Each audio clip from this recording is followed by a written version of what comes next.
سیدہ سیدہ سیدہ یا السلام علیکم ورحمۃ اللہ وبرکاتہ۔ خیر مقدم ہے آپ کا فدا نامے میں۔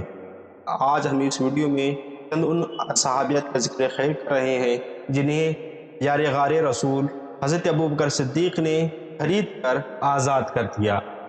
قریش کے خاندانی بنو عدی کی ایک شاخ بنو موصل کی ایک لونڈی تھی جس کا نام تھا حضرت لبینہ۔ اعلان نبوت کی ابتدائی سالوں میں سعادت اندوز اسلام ہو گئی۔ اس پر حضرت عمر بن خطاب رضی اللہ عنہ جو ابھی اسلام قبول نہیں کیے تھے اتنا سخت ناراض ہوئے کہ ان کو روزانہ زود کوب کیا کرتے تھے۔ جب مارتے مارتے تھک جاتے تو کہتے کہ میں تھک گیا ہوں اس لیے تجھے چھوڑ رہا ہوں، اب بھی اس نئے دین اسلام کو ترک کر دے۔ وہ جواب میں کہتی ہرگز نہیں، تو جتنا ظلم ڈھاتا ہے ڈھال لے۔ میں یہی کہوں گی اللہ تعالیٰ ہمارے ساتھ ہے، اللہ تعالیٰ تمہارے ساتھ بھی ایسا ہی کرے۔ بالآخر حضرت ابوبکر صدیق نے انہیں خرید کر آزاد کر دیا۔ بعض نے ان کا نام لبیبہ لکھا ہے اور ان کے آقا کا نام موصل بن حبیب لکھا ہے۔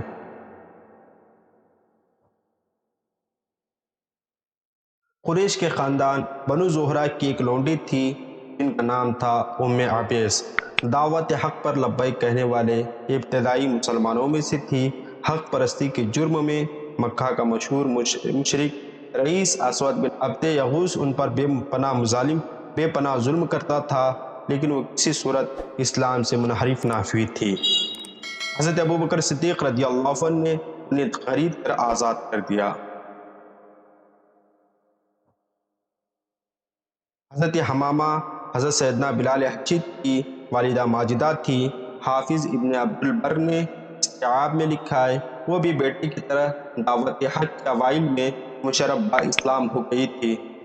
مشرکین نے جہاں ان کے فرزند کو لرزہ خیز مظالم کا نشانہ بنایا وہاں ان کو بھی طرح طرح کے عذاب دیے، لیکن وہ اسلام پر ثابت قدم رہے اور ماں اور بیٹا دونوں کو حضرت ابوبکر صدیق نے خرید کر آزاد کر دیا۔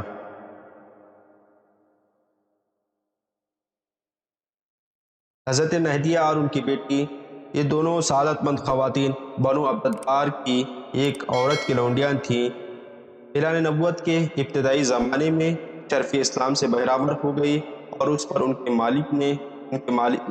کی مالکہ نے دونوں پر سخت ظلم ڈھائے۔